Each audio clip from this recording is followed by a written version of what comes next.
তুমি তোমার চিন্তা নও। এই একটা সত্য বদলে দিতে পারে তোমার পুরো জীবন।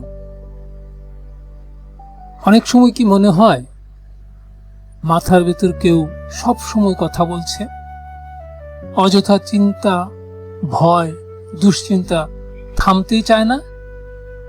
সত্যিটা হলো তুমি সেই ভয়েস না, তুমি সেই মানুষ যে এই ভয়েসকে দেখতে পারে।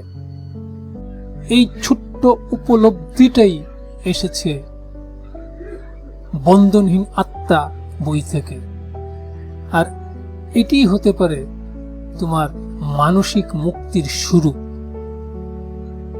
যখন তুমি শিখে যাবে চিন্তাগুলোকে কন্ট্রোল না করে শুধু অবজার্ভ করতে, কষ্টকে ধরে না রেখে ছেড়ে দিতে, জীবনের সাথে লড়াই না করে ফ্লোয়ের সাথে থাকতে, তখনই শুধু হবে এক অন্যরকম শান্তি।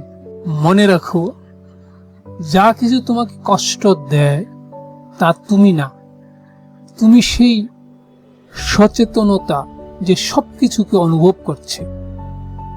আজ থেকে চেষ্টা করো, চিন্তা এলে জড়িয়ে যেও না, শুধু দেখো। তুমি অবাক হবে তোমার ভেতরে কত শান্তি লুকিয়ে আছে।